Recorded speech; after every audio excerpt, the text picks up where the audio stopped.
Do you know some people who just seem to have a ton of willpower? They say they're going to get out of bed every morning at 5 a.m. and they're going to start their day with a 5-mile hike. And then they do it. They just do it. 6 months later, and they're still at it. Or they say, I'm only going to have one bite of dessert. And they do. They're not licking the plate clean. They said one bite, and they had one bite. Or maybe they are early for each and every appointment. And you struggle to arrive just 7 minutes late each and every time. That was me a long time ago. And it took me quite a while to change this habit. And it was a habit. We had a joke in my family. Well, it probably wasn't so funny, especially to my dad's friends and colleagues, but everyone knew that there was Pacific Standard Time, and then there was Ron's time. My mom was like this too. She was late for everything. She always had an excuse. I can remember being turned away from orthodontic appointments, not once, not twice, 3 times, because we were so late. And my mom had an excuse, and you would look at it and say, okay, that makes sense. I get it. I remember we weren't supposed to take the bus home so that she could pick us up so that we wouldn't be late. But there we were, all 3 of us in our teens, young teens, sitting on the bus. Hence, we'd be late.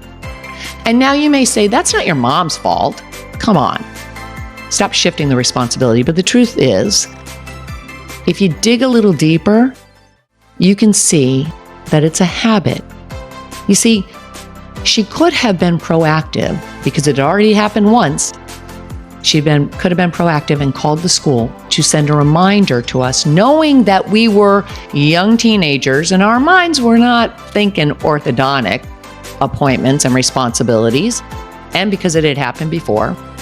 So yes, there's an excuse, but when it happens repeatedly, it's actually a pattern of behavior. And that is just what I'm talking about on today's episode. How do you change those patterns of behavior and create the new healthy habits that will lead you to your desired results so that you can achieve your goals, so that you can stick with those New Year's resolutions? I'm breaking it all down on today's episode, which starts now.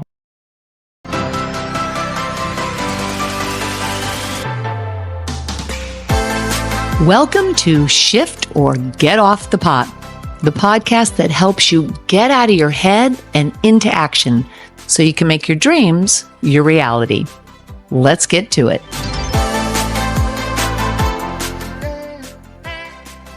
Have you ever tried to change a behavior that you just don't like? Or maybe it's not doing you much good. Maybe you vow to arrive 10 minutes earlier so you don't feel rushed. Or you tell yourself, I am not going to get into that conversation again with my family. Every time we're together, that subject comes up, and this time I'm not doing it. I'm going to remain calm and quiet. Or maybe you tell yourself, this is the year where I finally get organized. Everything is going to have a specific place, and I am putting everything back in that specific place. So I am not wasting time searching for things. It could be anything, health, financial, relationship. But you vow to yourself that this time you're following through. And you have to go at it for a while, thinking, I got this. And for a few days, maybe even a couple of weeks, you seem to be on a roll. But then it starts to become a bit harder. And pretty soon you're off track. You catch yourself and you give yourself a pep talk, and with some willpower, you try again. But pretty soon, you're back to the same familiar pattern. And you may think, why is it that I keep slipping back? Why can't I stick with it? Well, that is simply because willpower alone does not work. It doesn't work because you're trying to fight against your own desires. Psychologists have a theory about willpower. And they wanted to prove that theory. They wanted to find out why there seems to be a limited reserve of willpower. So they conducted research where they brought together two groups of people and they seated them next to each other in the same room. One group was asked to sample freshly baked cookies, warm right out of the oven. The other was asked to sample radishes. They were then asked to solve a puzzle. But the puzzle was actually unsolvable. The group that ate the cookies tried for almost 20 minutes to solve that puzzle before they finally just gave up.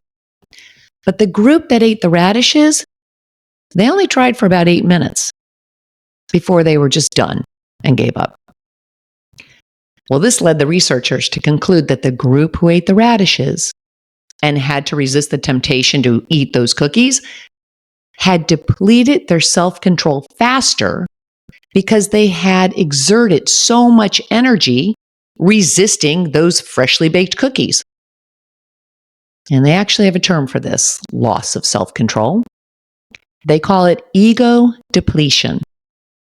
If trying to resist the temptation of eating cookies for a short period of time significantly reduces the ability to exercise self-control with the subsequent task, then it has to be almost impossible to consistently resist something that has become a habit, which is why willpower alone does not work.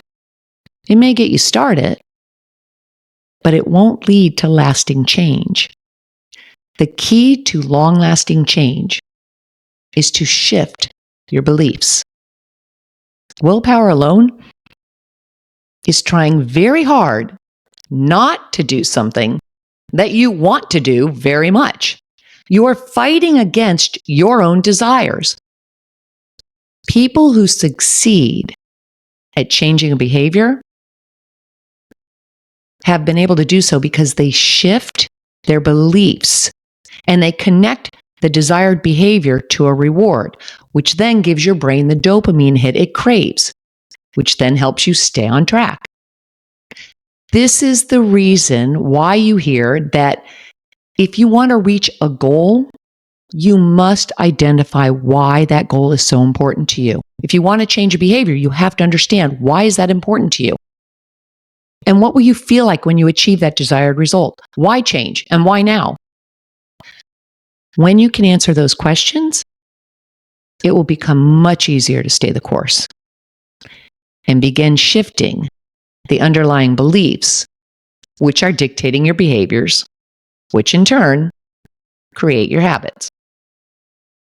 Remember, real change and transformation always happen at the subconscious level, always from the inside out, because everything starts in mind first.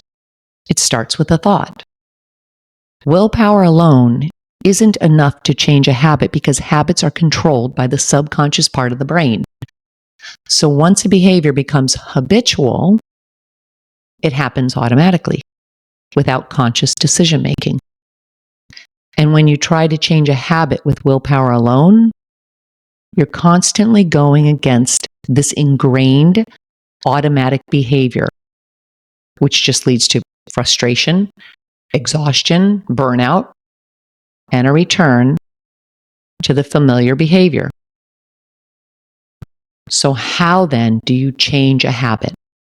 How can you give yourself the gift of actually sticking with those new desired behaviors, those New Year's resolutions?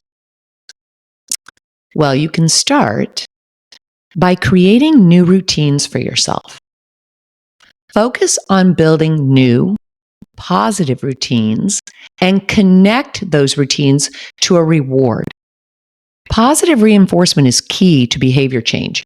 If you stick with your plan of leaving 10 minutes earlier every day, so you're not rushed, and you can do this for 2 weeks straight, great. Well, then give yourself a reward with that. Maybe now you have that extra time to take an afternoon off, to get a massage, to go to the beach, whatever lights you up. Connecting a reward gives your brain that dopamine hit it craves, and you will gradually replace the old behavior because your brain is looking forward to the new behavior that the reward that new behavior is bringing. Then, start identifying triggers. Become self-aware. This is important. Are there certain cues that trigger that old habit?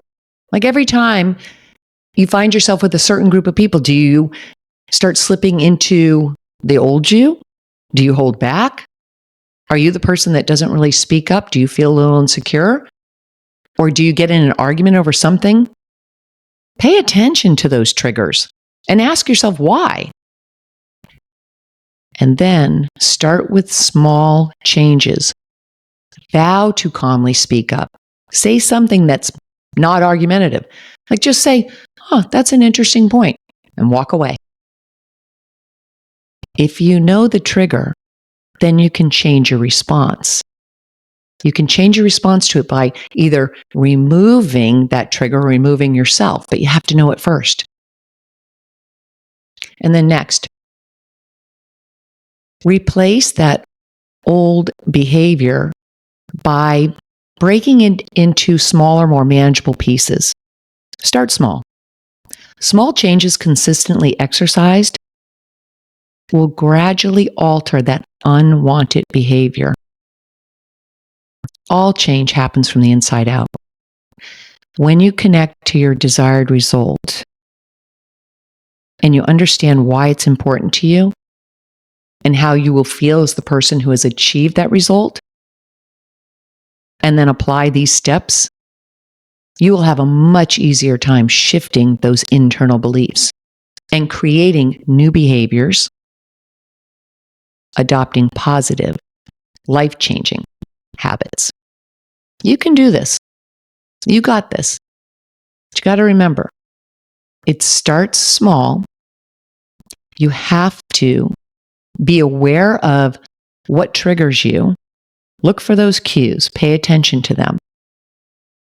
And tie the new behavior to a reward. When you do that, you will start to create the lasting change that you desire. You'll stay on track, and you will find that pretty soon, days have turned into weeks, weeks into months, and you have created a new habit, a healthy habit. You got this. I will list these steps down below in the show notes, and I'll be back with you again in a few days.